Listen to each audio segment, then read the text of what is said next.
ये जितने भी मुखालफतें कर रहे हैं इसकी, इन सारों को असला दें और पहुंचाएं गजा में, और गजा की तरफ पीटीआई सार 4 जंगें लड़ के देख ली अरब ममालिक ने, 48 में, 56 में, 67 में और 73 में। क्या कर लिया, क्या बिगाड़ लिया, क्या पुट लिया इसराइल का?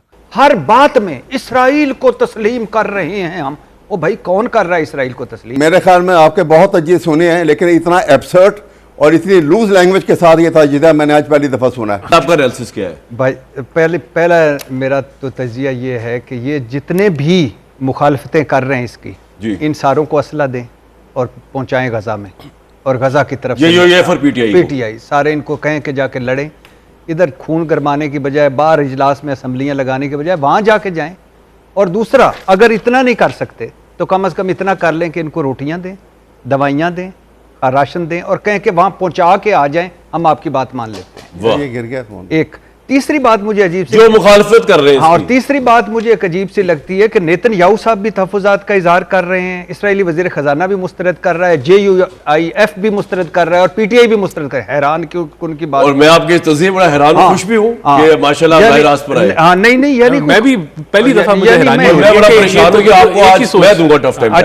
अच्छा, मैं हैरान हूं कि ये यानी कुछ मुकम्मल पढ़ा नहीं, होमवर्क किया नहीं, हर बात में इसराइल को तस्लीम कर रहे हैं हम।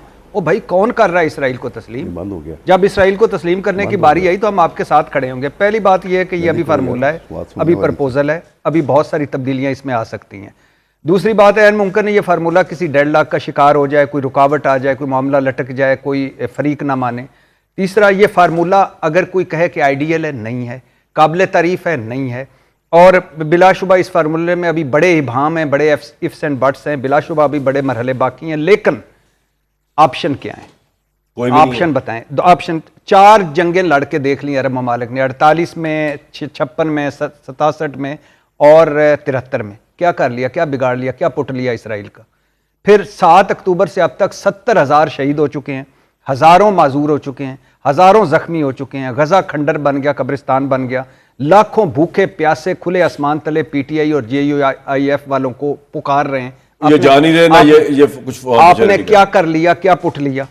57 मुसलमान मुल्क हैं, 2.25 अरब मुसलमान हैं, अक़वाम मुत्तहिदा है, दुनिया के इदारे हैं, यूरोप है, बरतानिया है, OIC है, अरब लीग है, ये सारे मिलके एक गजा के बंदे को एक वक्त की रोटी पहुंचा सकते हैं, एक जख्मी को एक गोली दे सकते हैं, एक शहीद को दफना सकते हैं? नहीं। अच्छा, ऑप्शंस क्या हैं आपके पास? 3 ऑप्शन है। पहला ऑप्शन कि अक़वाम मुत्तहिदा समेत हर जगह इजलास होते रहें, पूरी दुनिया में जल से जुलूस और फलस्तीनी मरते रहें, और जल से जुलूस रैलियां निकलती रहें, मुज़म्मतें होती रहें, आड़ियाँ जाड़ियाँ लगती रहें, कोई उससे मिला, कोई उससे इज़ारे यकजहती, फलस्तीनी शहीद होते रहें, भूखे मरते रहें, इसराइल जुल्म करता रहे। दूसरा ऑप्शन है पूरे मुसलमान मुल्क इकट्ठे हों, एक फौज बनाएं और जाकर इसराइल की ईंट से ईंट बजा दें। कर लेंगे ये? नहीं। तीसरा ऑप्शन है, वाहिद ऑप्शन है कि कोई ऐसी डील जिसमें ट्रंप साहब ऑन बोर्ड हो, क्योंकि ट्रंप साहब ऑन बोर्ड होंगे तो कुछ चीज होगी, बाकी सारा तो आपने देख लिया। और ट्रंप साहब और इसराइल क्या चाहते थे, आप समझ इन मुझे PTI या बाकी सारों की नहीं आ रही, कि इसराइल को समझ आ रही है, इनको नहीं आ रही। ट्रंप और इसराइल क्या चाहता था कि फलस्तीनी निकल जाए, फलस्तीनी निकल जाए, तब वहाँ तफरी मकाम बन जाए, गजा पूरा खाली हो जाए और हम वहाँ ये सारा इसराइल के पास चला जाए। ये तो नहीं हो रहा। और अमन होगा। अब क्या होगा इससे? अमन होगा, जो सबसे इंपॉर्टेंट चीज़ है, अमन होगा, जंग बंदी होगी, मजीद हलाकतें, मजीद तबाही नहीं होगी, जिंदगी वापस लौटेगी, आप खड़े तामीर नौ तामीर नौ का आगाज होगा, और अब इस्लामी मुसलमान ममालिक की फोर्स आएगी तो इसराइल हमला करेगा तो सारों पर। फिर जब ट्रंप, टोनी ब्लेयर और दीगर रहनुमाओं पर मुश्तमिल पीस ऑफ बोर्ड बनेगा तो उस पर हमला करेगा तो सारों पे। इसराइल इसको डिरेल करेगा, ये याद रखना। अगर करेगा तो वो हाँ, वो अलहदा होगा। लेकिन हमारे लिए ये इस वक्त बड़ा जरूरी है, अमन आ जाता है, जिंदगियां बचती हैं, तबाही वही ना, हम उनके साथ है ना, हमको इसराइल के साथ, हम इमोशनली उनके साथ हैं, प्रैक्टिकली तो हम किसी के साथ भी नहीं हैं। अब अगर आप कोई 4 आने का उनका धेला का फायदा नहीं कर सकते तो ये इधर बैठकर एयर कंडीशन माहौल में और इधर पीस में बैठकर खुदा के लिए उनका सोचें। सर सिर्फ 1 मिनट दे दीजिए, पहले डेस्क पे जा लें, क्योंकि नहीं अभी नहीं, पहले अवैध साहब ने एतराज किया, उसके बाद जी अवैध साहब आप कुछ कहना चाह रहे थे भट्टी साहब की बात पे? तज़िये पे? देखिए, मेरे ख्याल में आपके बहुत तजिए सुने हैं, लेकिन इतना एब्सर्ड और इतनी लूज लैंग्वेज के साथ ये तजिया मैंने आज पहली दफ़ा सुना है जो हमारे साहब कर रहे हैं यहाँ पर। बात यह है कि ये सिचुएशन ऐसी है, सेंसिटिव है, और हमें पता है कि सबसे अनस्क्रूपलस है इजराइल, और अमेरिका उसके साथ हमेशा साथ मिला हुआ है। हमें सिक्योर करना चाहिए यहाँ पर। यह नहीं बात है कि हम कहते हैं कि उसको करें ना, मैं कहता हूँ इट्स अ स्टेप फॉरवर्ड, लेकिन हमें वहाँ पे हर बात के ऊपर सिक्योर करना। कल को जिस वक्त हमास जो है वो डिमिलिटराइज एरिया कर दें और हमास के सारे बंदे निकाल दिए जाएंगे और उनके बंदे निकल जाएंगे, इजराइल उसके बाद फिर डिफाई कर देगा। कौन पकड़ेगा उसको? ये अमेरिका पकड़ेगा? अमेरिका तो आगे क्या करता रहा है, ईरान के ऊपर उसने बाकायदा अटैक किया। जब तक एक ऐसी सूरत नहीं निकलेगी कि आप वो तमाम ममालिक जो आज जिस वक्त उसको तस्लीम कर रहे हैं, उनको भी इन कॉन्फिडेंस लेके एक बड़ी तादाद में लोग जो है वो इसके अंदर शामिल हो जाएं, तो तब जाके आप कहेंगे कि कोई मॉरल अथॉरिटी कोई बनेगी।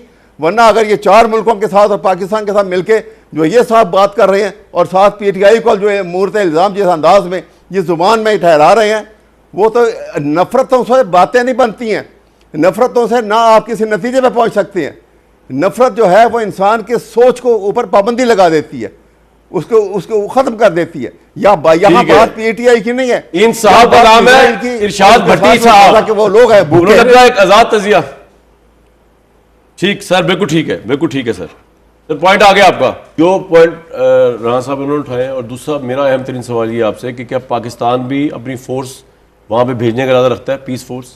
देखिए, ये तो बिल्कुल जो उसके अंदर आईएसएफ की जो शिक है, उसके अंदर जो इंटरनेशनल स्टेबलाइजेशन फोर्स की तजवीज़ है, उसके अंदर इंटरनेशनल फोर्सेस का जिक्र है। तो मुझे लगता है कि इसके अंदर ज़रूर पाकिस्तान का रोल होगा। देखिए, मैं इसके ऊपर जो बुनियादी बात है, पहली बात तो ये कि मैं अप्रीशिएट करूँगा भट्टी साहब का तजिया।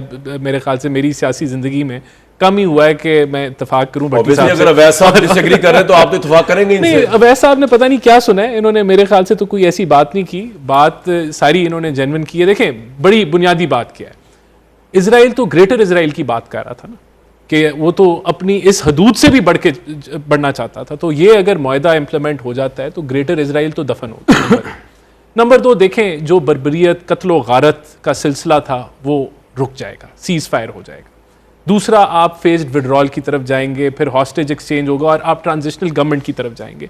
तो ये एक बड़ी खुशाइन बात है कि कत्लो गारत जो डेली बेसिस पे हो रहा था, जिसको पूरी मुस्लिम जो कम्युनिटी थी, जो उम्मा थी, जो ममालिक थे, और आप वो रोक नहीं पा रहे थे। कोई एग्रीमेंट नहीं हो सकता। नहीं, मैं समझता हूँ, देखें, ये आइडियल एग्रीमेंट नहीं है। मैं एग्री करता हूँ भट्टी साहब से कि जो हमारा तो वही मौकफ है जो 1967 की जो सेटलमेंट थी, ये वहाँ होना चाहिए था। लेकिन क्या हम देखें, एक और जो मेन बात है, फ़लस्तीन की रियासत की क्या स्टेटमेंट आई है कि वो इसको वेलकम करते हैं और वो समझते हैं कि इस मुआहदे से जो पीस की राह है वो हमवार होगी। तो जो सबसे बड़ा स्टेक होल्डर है फ़लस्तीनी, वो अगर इसको अप्रीशिएट कर रहा है और कह रहा है ये ठीक रास्ता है, तो हम यहाँ बहुत सारे ठेकेदार हैं जिन्होंने अपनी दुकानें चलानी है और वो इसके अंदर बातें करेंगे और वो यहाँ अपनी ही दुकानें जलाएंगे। जो मसला खड़ा कर दिया इजराइल वाली तो बात ही कोई नहीं हुई, तो इजराइल को तो एक्सेप्ट करने हम वैसे भी नहीं जा रहे। ये बिल्कुल हमने पहले कभी मेन पॉइंट ये कि इजराइल को तो कोई तस्लीम नहीं करने जा रहा। नेतन्याहू को आज भी हम समझते हैं कि वो वॉर क्रिमिनल है और उसने जो जाहिरियत और जो ह्यूमन राइट्स की वायलेशन की है उसको कटहरे पे खड़ा करना चाहिए और जो इसके अंदर शामिल था उसको कटहरे पे खड़ा करना चाहिए। तो इस मौकफ से तो ना पाकिस्तान की रियासत हटी है, ना मैं एज अ फर्द हटाऊं, ना एज अ पाकिस्तानी और मुसलमान हटाऊं कि जो इजराइल की जाहिरियत है उसको बिल्कुल नहीं कबूल करना चाहिए, बिल्कुल उसको तस्लीम नहीं करना चाहिए और आखिरी दम तक हमें ये खैर आप ना भी कबूल करें तो क्या होगा। लेकिन ये एक बात जो है वो देखें, तीसरा जो 15 पॉइंट जो ISF वाला है, बिल्कुल ये तो हालात पहले ये थे कि आप छोड़ें कि कोई UN की फौज जाती, वहां तो इंटरनेशनल ऑब्जर्वर नहीं जा सकते थे, वहां तो जर्नलिस्ट नहीं जा सकते थे। तो आज अगर वहां मिसाल के तौर पर बोर्ड ऑफ पीस बनाया जा रहा है, अगर वहां पाकिस्तान या दीगर ममालिक की फौज चले जाती है और इजराइल को जाहिरियत करता है फिर से, तो वो तो पाकिस्तान पे हमला होगा, वो तो अरब ममालिक पे हमला होगा, वो तो इजिप्ट पे हमला होगा। जब वो हमला करेगा, अगर कोई मुल्क किसी भी रियासत के ऊपर हमला करता है या किसी भी फौजी को मारता है, तो ये तो जंग का ऐलान है ना। तो फिर मैं समझता हूं कि इससे डिटरेंस खड़ी होगी, जो आप कह रहे थे कि नहीं होगी, ये डिटरेंस है कि अगर वहां मैं ये नहीं कह रहा था, मैं तो सवाल पूछ रहा था कि क्या इससे तो इजराइल के साथ वो तमाम ममालिक पाकिस्तान समेत उनकी जंगें शुरू हो जाएंगी। तो जो ये अगर हम वहां मौजूद होंगे पीस फोर्स के तौर पर वो अटैक नहीं, करता है तो ये डिटरेंस बन जाती है ना लेकिन कि बहुत इजराइल- अहम सवाल है कि हमास की गारंटी कौन लेगा? आप ले सकते हैं? देखिए बिल्कुल इसके अंदर कतर का कलीदी रोल है और कतर वो रोल अदा करेगा और कतर का जो इन्फ्लुएंस चलिए ये मैं अहमद साहब से पूछता हूँ देखिए बिल्कुल मुस्लिम ममालिक हमास में इन्फ्लुएंस है किसका ईरान के अलावा? देखें और दीगर मुल्क भी इसके अंदर शामिल करेंगे हमें। देखें ये इजराइल की अगर हम समझते हैं हमारे से आइडियल डील नहीं है, हम ये बिल्कुल ठीक है, समझते हैं। आपका point आ गया, सर। लेकिन ये इजराइल के लिए भी बहुत बड़ी शिकस्त है अगर ये इंप्लीमेंट हो जाए, और ये दुरुस्त है कि इजराइल और नेतन्याहू चाहेगा कि इस मुआहदे के अंदर रोड़े अटकाए जाएं। सर देखिए डिपेंड करता है ना, इसको इंप्लीमेंट करवाया कौन? ट्रम्प ट्रस्टवर्दी है? आपने वैसा को रिस्पॉन्ड करना है कि नहीं? जी बिल्कुल करना है। वैसा सुन ले भट्टी साहब पे आपने जो बात की वो भट्टी साहब जवाब देंगे। जी भट्टी मैं ये तो नहीं कहूँगा कि ये साहब कौन है, मैं तो ये कहूँगा कि मेरे भाई हैं अहमद अवैस शायद नहीं पता और होगा आपको। वो बात कर रहे हैं और काबिल एहतराम है, उनकी राय का मुझे एहतराम है। मैं सिर्फ ये चाह रहा था कि क्या अगर ये अभी तो इब्तदा है ना, अगर ये आगे बढ़ता है ये फार्मूला ये प्रपोजल, तो क्या होगा इससे? पहली बात अमन कौन है जो अमन नहीं चाहता? दूसरी बात है तामीर नौ, कौन है जो तामीर नौ नहीं चाहता? तीसरी बात है गजा फ़लस्तीनियों के पास रहेगा, कौन है जो नहीं चाहता? चौथा बात इसराइल का इनखला, कौन है जो नहीं चाहता? अब क्या करें? आइडियल सिचुएशन तो ये है कि इसराइल को हम वहाँ से फारग करें और कहें कि जहाँ से यहूदी आए थे वहाँ चले। क्या ऐसा हो सकता है?